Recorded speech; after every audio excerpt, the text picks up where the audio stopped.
Good morning, good evening, and welcome everybody. My name's Mick Arnold. I write M.W. Arnold, a series of World War II sagas under the Broken Wings banner. I'm about to read to you the first chapter from the forthcoming I'll Be Home for Christmas, which comes out on 20th of October. If you're ready, I'll give it a go. Here we go. Mary Whitworth Baines hopped from one foot to the other, unable to keep still. Waiting on a freezing cold train platform had never been something she was fond of.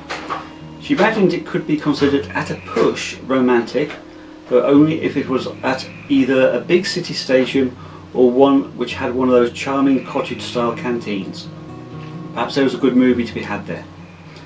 But an open platform on a dank and dark Tuesday night wasn't even close. Pulling a woolen coat closer, she wrapped her arms around herself and stamped her feet hard on the cold concrete platform, trying to keep warm. She held up her wrist in an effort to use the moonlight to see the time and was in the process of squinting at her watch when someone tapped her on the shoulder.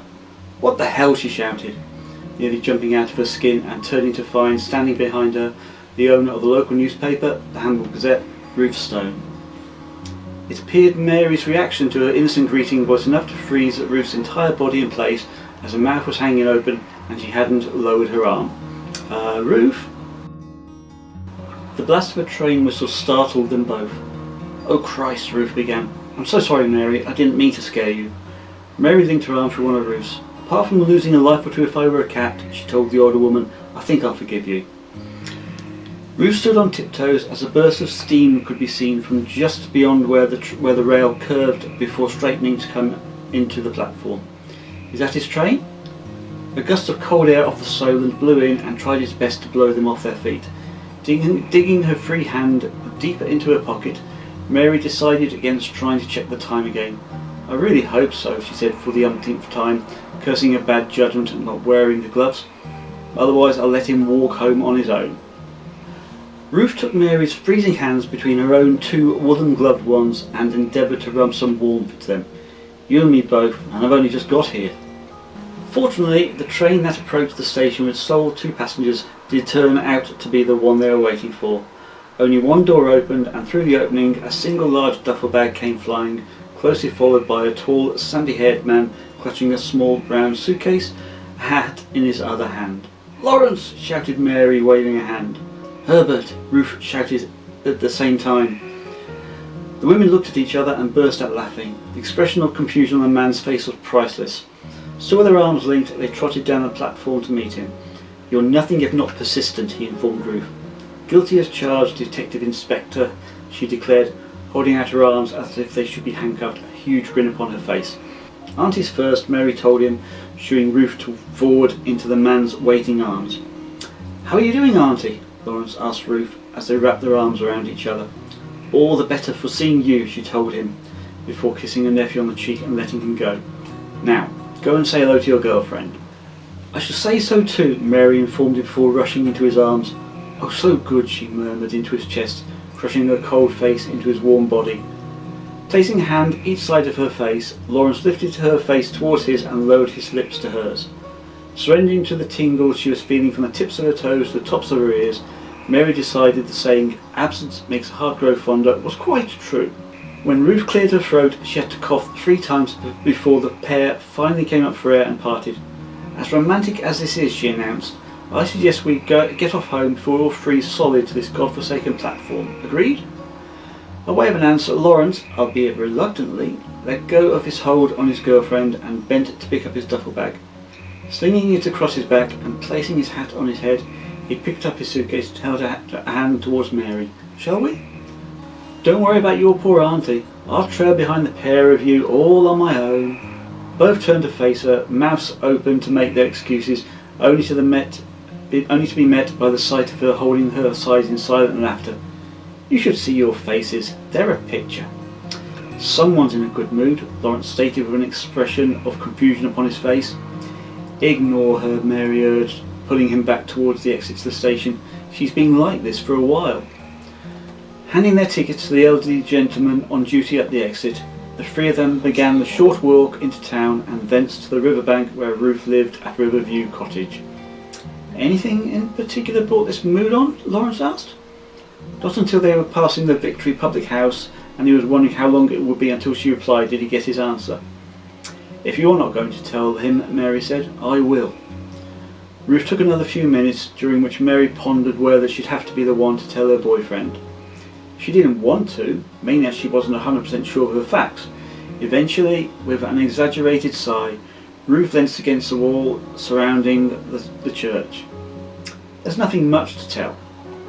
Mary eased her hand out of Lawrence's and came to stand with Ruth, who, contrary to normal, appeared unsure of herself. If it helps, I won't tease you.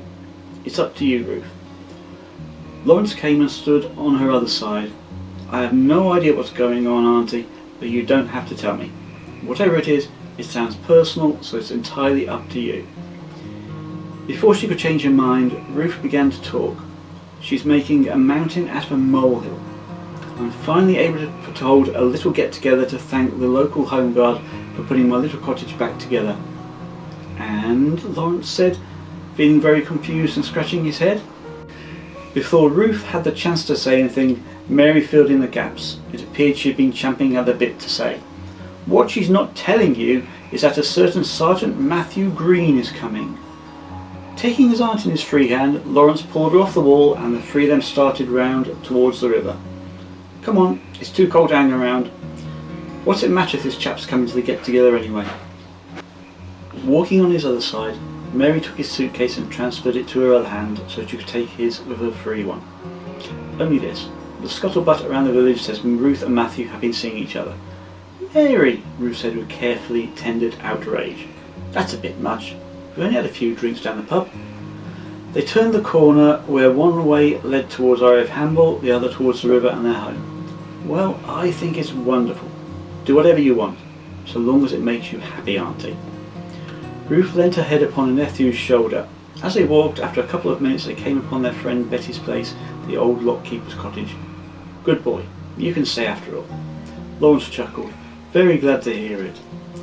As they passed the neighbour's cottage, she came to a stop and glanced over his shoulder. Do you think Betty's still awake? What's the time? Mary asked.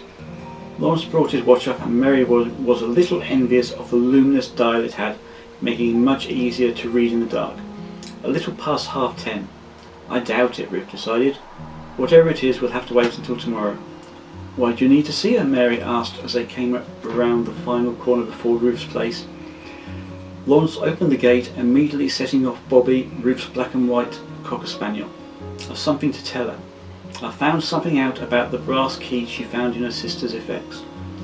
Not another mystery? Ruth asked as she put her key in the door. Sounds very much like it, Lawrence agreed. Placing Lawrence's suitcase down in the hall, Mary stooped to fuss the excited dog behind the ears. My girlfriends next door will be delighted. The Air Transport Auxiliary Mystery Club has another mystery.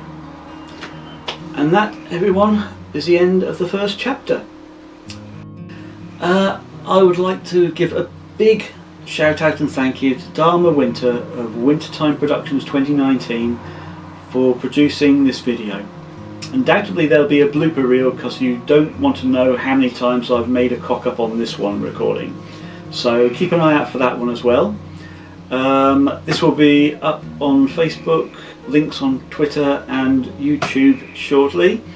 And while you're at it, if you keep an eye on Instagram as well for Wintertime Productions 2019 and on Twitter for Wintertime Prod 1, that's a number 1 at the end.